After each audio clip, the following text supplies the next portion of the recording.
Chaim L'chaim to Yom Haledes tomorrow night. So we want to wish Moshe Frank, the one and only Moshe Frank, the organizer of these Rebbeins, to have a Shnat Hatzlacha, Bracha, Chol and Yon, and Bani Chaim Zen Revicha, Kol Revicha, and he should be merited in many more mitzvahs and good deeds. Amen. Also, Lippy's Yom Haledes Sunday. Shnat Hatzlacha. Thank you. Amen. Kol Brachas. So we're coming today. Tonight is the Yartzeit of the Rambam. Chavdal Tevis coming up is the Tuesday's Yartzeit of the Alter Rebbe. It's Parshas Shemos, and there's obviously a connection between the two. The connection between the Rambam and Parshas Shemos is self-evident because the Rambam lived in Egypt, right? The Rambam lived in Mitzrayim. They say that the Rambam would sign his name sometimes as the one who violates 3 Avedas every day, because Torah says not to return to Mitzrayim 3 times. He had a permissibility, but he wasn't happy with the fact that he ended up in Mitzrayim. But anyway, and there's a famous Rashi Tevis in next week's Parshas, Revois Moivsai Beretz Mitzrayim, to increase my oneness in the land of Mitzrayim. The first letters, Reish Mem, Beis Mem, spell out the word Rambam. We're also, it's the birthday of the Yartzeit of the Alter Rebbe, Chavdal Tevis, and the connection with the Alter Rebbe also is an interesting thing, as I think I mention every year. The Alter Rebbe passed away in a Goyish village, right? Alter Rebbe, who had hundreds, thousands of Chassidim, spent his whole life spreading Yiddishkeit. Where did he pass away? He passed away. Chavdal Tevis was a village in Vienna, in Ukraine, and there were a few Jewish people around him, but the village was a Goyish village. You had to travel a distance to bring him to Hadich, to a Jewish burial place, to a cemetery. That's why he's buried in Hadish. It's the closest burial site that they had to Vienna, a Jewish burial site. So in a certain sense, Alter Rebbe also ended his life in the land of Mitzrayim, in a completely non-Jewish environment.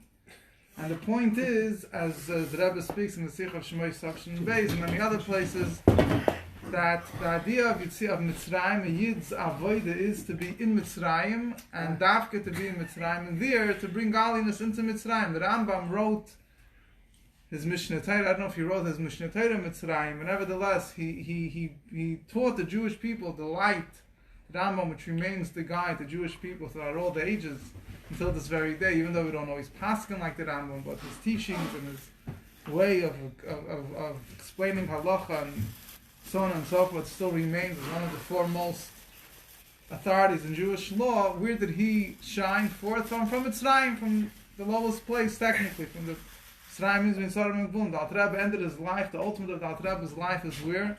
In the Goyish house. Why? Because that is the ultimate accomplishment of a Jew, that he brings godliness in the place of Mitzrayim. Regarding this avodah Mitzrayim, we have the Rabbi explains that a Jewish leader, right? The Rambam, the Alter Rebbe, all Jewish leaders. What is the avodah of a Jewish leader? The avodah of a Jewish leader is to give the Jewish people the ability that even when they're in Mitzrayim, they should be able to remain connected and transcend the limitations of Mitzrayim. That's why all the Jewish leaders, the true Jewish leaders, they find themselves with the Jewish people in the lowest place. Somebody wrote an interesting article. If you look in the Sefer Zirkind, memoirs of the Frierdiker Rebbe, so there was written, Frierdiker Rebbe wrote it in Hebrew, was later written over by a Jewish writer, Daled Lamed Meckler, for the Jewish newspapers in Yiddish. That's how it's published in Yiddish. But he writes in the introduction, the Sefer Zirkind, he's writing how the Frierdiker Rebbe lived through all the different difficulties that the Jewish people were experiencing in his day. The Bolshevik Revolution and the Communist Depression. He was there during the stock market crash in 1929, which affected many Jews. He was also there, by the way. He was in America during that time. During the beginning of the Holocaust and bombardment of Warsaw, the Frierdiker Rebbe was there. He also visited Israel shortly right before the massacre in Hebron in 1929. So Jewish leaders, they find themselves with the Jewish people throughout the worst times. And what is their goal? Their goal is to give every Jew the ability to lift himself above the limitations. Not only to lift himself above the limitations, but to be able to bring godliness and to elevate and to transcend to transform the exile into Gula. So the Rebbe focused in the Sikh of Shemos and Beis. The Rebbe focused on the Mishnah. Rabbi Elazar ben Azariah, we know there's the whole story. He became Nasi, became the leader for a church. The whole story at the beginning of Masechta Brachas.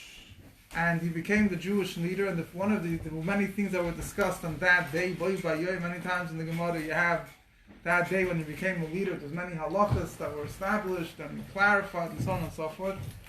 But there's a famous Mishnah which we say in the Haggadah that one of the things he taught, he says, he says, I'm like 70 years, and I did not merit to that Yitzias Mitzrayim, that we should mention the Exodus of Egypt by night. Right? There's a mitzvah to Minat Torah to remember Yitzias Mitzrayim, remember it every day in davening. But there was a question whether you have to remember it by night as well. So he says, until the Drosha Ben Zayma taught it to learn from the Pasuk, from the word Kol Yimei Chayecha, you should remember Yitzias Mitzrayim all the days of your life, and which includes the nights and also includes the days of Mashiach. And basically the point that the Rabbi says is, why is he discussing this in the day he becomes leader? What is the significance? And he said the significance is that a Jewish leader's role is that even when a Jew finds himself in a state of night, of darkness, he should have the ability to remember Yitzias Mitzrayim, to be able to go out of the limitations where he's there not only to experience Yitzias Mitzrayim, but to experience somewhat of the future redemption as well. So on the day he became a leader, this is what he was focusing on.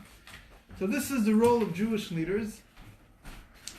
And this is the nekuda that we have to focus on. Also coming to Yud Shvat, not too far away from Yud Shvat. The Rebbe will make a huge, already 30 days before Yud Shvat, the Rebbe would encourage us to prepare for Yud Shvat.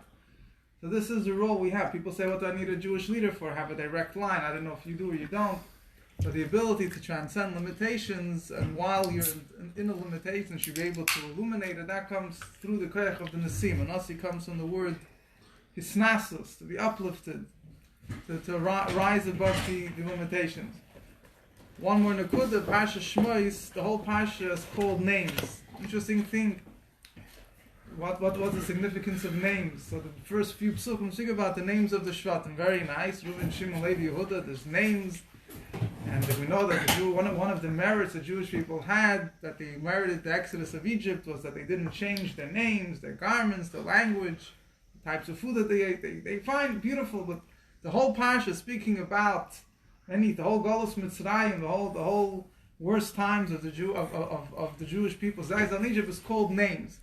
How is that connected to the whole idea of the Parsha? The Rabbi says a name, Chassidus explains, there's two opposites. A name, from one hand, is a very external and meaningless thing. I have a name Shalom, you have a name Moshe, Avraham, Yitzchak, Yaakov. Hundreds, thousands of people have the same name. Does it tell you anything about the person? No, a name.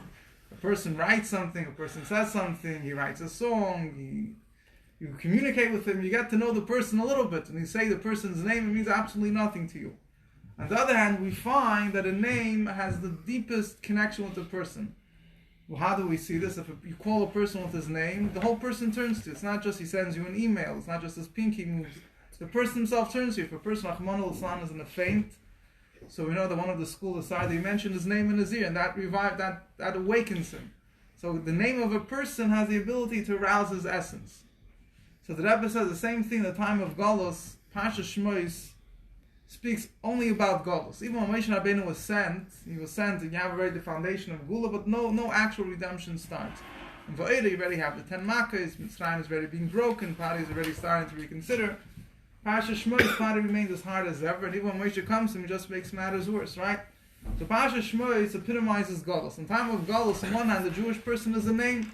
You look at him as Yiddishkeit, was binechu amai, do you see any revealed koyches hagiluyim, any revealed excitement about Yiddishkeit, inspiration? Not necessarily. He's called a Jew, he's a name.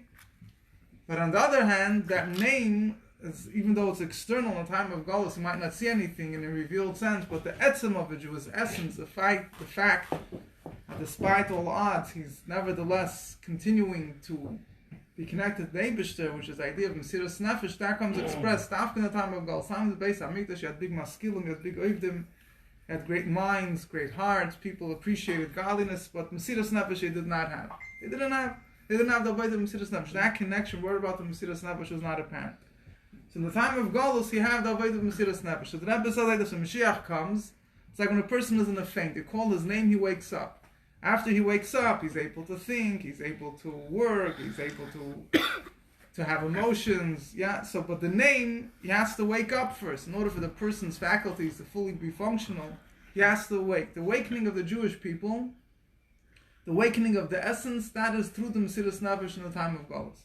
Once the name is awoken, once the person wakes up, so then the time of Gula, that Mesiras Nefesh, all the Giluyim, all the high levels of understanding and emotional attachment and experience of how Mashiach comes is an outcome of the arousal of our Mesiras Nefesh in the time of Golus. So the name brings out the Mesiras Nefesh? The name wakes, the idea of Mesiras Nefesh is expressed in the idea of a name. Mm-hmm. The avoid of the Jewish people's Banagol is like a name. It was awake. The name is was what's. So if they had such Mesiras Nefesh, how did they get stupid into idolatry? That's whatever. There was Be'ifin Shal Katmos, whatever the purpose of the different Jews, and there's also they had Mesiras Nefesh for certain things, not for every single thing. They had an amun in a way of makif. But the Nekuda is, the Rebbe says, what is the connection with the Alter Rebbe? The Alter Rebbe also, he taught Chassidus. What's the idea of Chassidus? The idea of Chassidus is to arouse that Siman Hashem should become a Giluk. So it comes Parshas Shemos, and we prepare ourselves for Chavdal Tevis, for Yud Shvat, the coming of Mashiach.